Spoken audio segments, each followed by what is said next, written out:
జై Sriram, her her Mahadev. ఇప్పుడు TDP బీజేపీతో పొత్తు ఎందుకు పెట్టుకుంది అని అంటే దానికి డైరెక్ట్ ఆన్సర్ ఏంటంటే పోల్ మేనేజ్మెంట్. పోల్ మేనేజ్మెంట్ అంటే ఏంటో మీకు తెలుసా?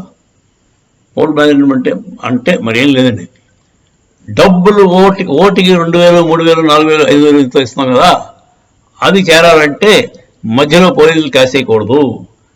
అది చేరవలసిన వాళ్ళకి డైరెక్ట్గా ప్రతి ఊరికో ప్రతి కాన్స్టిట్యుయెన్సీకో డబ్బులు చేరాలి. అప్పుడు వాడు ఫ్రీగా డబ్బులు పంచిపెడితే ఓట్లు పడతారు. సో అది that is called poll management. దానికి సాఫిస్టికేటెడ్ పేరు ఏంటంటే పోల్ మేనేజ్మెంట్. బీజేపీతో పొత్తు ఎందుకు పెట్టినారంటే పోల్ మేనేజ్మెంట్లో సహకరిస్తారు. సెంట్రల్లో గవర్నమెంట్ వాళ్ళదే కదా. సో డబ్బులు వెళ్తున్నప్పుడు మా వాళ్ళు వదిలేలా పట్టుకోవద్దని చెప్పి పోలీసులు వాళ్ళని బెదిరిస్తారా, ఆర్మీ వాళ్ళని బెదిరిస్తారా? ఆర్మీ పోస్టులు కూడా ఉంటాయి ఇక్కడ.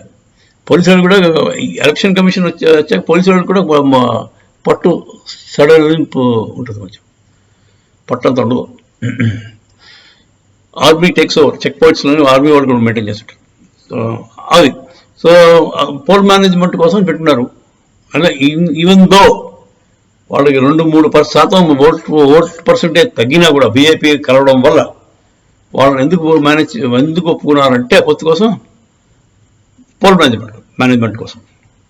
సో మరి పోల్ మేనేజ్మెంట్ జగన్మోహన్ రెడ్డి చేసుకున్నాడు, ఆల్రెడీ చేసాడు అంటున్నాడు. ఒక కంటైనర్ నిండా క్యాష్ వచ్చేసింది, జగన్మోహన్ రెడ్డి ఇంటికి వెళ్ళిపోయింది. అక్కడి నుంచి అతను నియోజకవర్గానికి 10 కోట్లు 20 కోట్లు అప్పచెప్పేశాడు అని చెప్పి తెలుగుదేశం మీడియా, పైగా వాళ్ళ అభిమానులు వాళ్ళంతా మంచి ఉద్రేకంతో చెప్పేస్తారు బయటికి.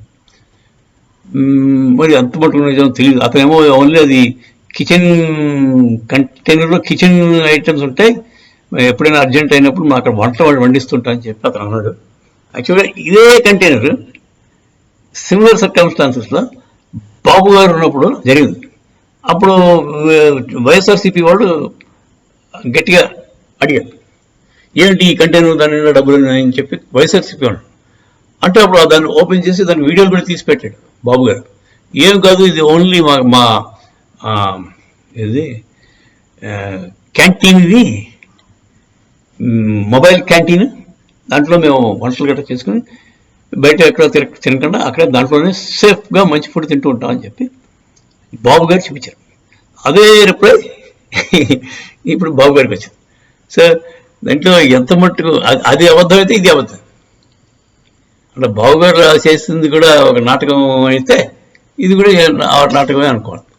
సో ఆయన ముందు ట్రెండ్ సెట్ చేశాడు, ఇతను ఫాలో అయ్యాడు. సరే అండి, ఇప్పుడు బీజేపీ పొత్తు కూడా అంత హెల్తీగా లేదని అనుకున్నాం కదా. చాలా సీట్లు వాళ్ళకి ఇవ్వడం, ఇచ్చినట్టే ఇవ్వడం, మళ్ళీ వాళ్ళ క్యాండిడేట్లే మళ్ళీ ముందుకు తోయడం. సుజనా చౌదరి ఒకప్పుడు టీడీపీ, అప్పుడు టీడీపీ అతను, అలాంటి వాళ్ళందరినీ కూడా ముందుకు వేశారు చెప్తున్నారు. వాళ్ళకే టికెట్లు ఇప్పించారు. తర్వాత ఎక్కడైతే గెలుపుకి అవకాశం లేదో అక్కడే ఇస్తున్నారు బీజేపీకి. సో ఇవన్నీ ఇలా ఉంటుండగా బీజేపీ శ్రేణులు వాళ్ళ కార్యకర్తలు వాళ్ళందరూ కూడా కొంచెం అన్హ్యాపీగా ఉన్నారు. ఈవెన్ జనసేన కుర్రాడు కూడా దే నాట్ వెరీ హ్యాపీ. ఇలాంటి చిన్న అంటే కొంచెం ఉదారంగా ఉంటుంటే బాగుండు బాబు గారు. అలా కాకుండా ఇలాంటి అందరికీ కష్టం కలిగించే పనులు చేయడం వల్ల పొత్తు యొక్క శాంక్టిటీ పోతుంది. దానివల్ల ఓవరాల్గా మంచి జరగదు వాళ్ళకి. ఇదిలా ఉండగా మోదీ గారిని మీటింగ్లు పిలవద్దు అంటున్నారు తెలుగుదేశం శ్రేణి. మామూలుగా Modi vote grabber, vote catcher కింద ప్రతి స్టేట్లో మీరు రెండోసారి ఎలక్షన్ మీరు వస్తే చాలు మాకు ఓట్లు పడతాయి అని పిలుస్తారు. అలాంటిది మీరు మోడీని వద్దంటాడు. ఎందుకంటే కార్యకర్తలు వీళ్ళు అనుకున్నంత రేంజ్ జగన్మోహన్ రెడ్డిని తిట్టలేదు మోదీ. వాళ్ళు కూడా అంటే మోదీ కూడా వీళ్ళలాగే బూతులు తిట్టాలన్నమాట జగన్మోహన్ రెడ్డి గారు. సో అది వాళ్ళు ఆశించినట్టు జరగలేదు. దాంతో మోదీ ఏమో వాళ్ళ క్యాంపెయిన్ చేస్తాడో మన క్యాంపెయిన్ చేస్తాడో తెలియట్లేదు. అసలు రానివద్దు మోదీ వస్తే మనకి ఓట్లు పోతాయని అది జరిగిందండి. సో మరి దీన్ని బట్టి మీకు ఈ పొత్తు ఎలా ఉందో అర్థమైపోయి ఉంటుంది. పొత్తు ఎందుకు వచ్చిందో తెలియదు. ఎందుకు వచ్చిందంటే బాబు గారు చెప్పాను కదా, పోల్ మేనేజ్మెంట్, తర్వాత ఆయనకి సెక్యూరిటీ కోసం. నాకు తెలిసి మెయిన్ ఏదంటే ఆయన కేసులు అని గట్టిగా బాబు ఎప్పుడు కూడా కేసులు రాకుండానే చూసుకుంటాడు.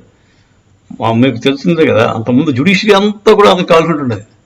జస్టిస్ రమణ గారు ఉన్నప్పుడు అప్పుడు ఏమి చెప్పేయలేకపోయాడు బాబు గారు. ఇప్పుడు ఆ ఈకో సిస్టమ్ అంతా పోయింది, కొత్త వాళ్ళు వచ్చారు. దాంతో ఇప్పుడు భయపడుతుంది. ఆ భయం కోసమని పొత్తుంటే మనం ఎవడు ఏం పేయగలేడు, శ్రీనాథ్ చౌదరి హ్యాపీగా ఉన్నాడు కదా అని అనుకుంటున్నాను బాబు. కానీ మోదీ తెగిస్తాడు. మన సొంత మనుషులైనా కొన్నాడిపోతే వాళ్ళు కూడా వేసేయండి అని చెప్పడానికి అవకాశం ఉంది. అదే నా ఉద్దేశం అయితే బాబు గారు క్యాల్కులేషన్ కొంచెం రాంగ్ క్యాల్కులేషన్ అని అనిపిస్తుంది. జై శ్రీరామ్, హర హర మహాదేవ్.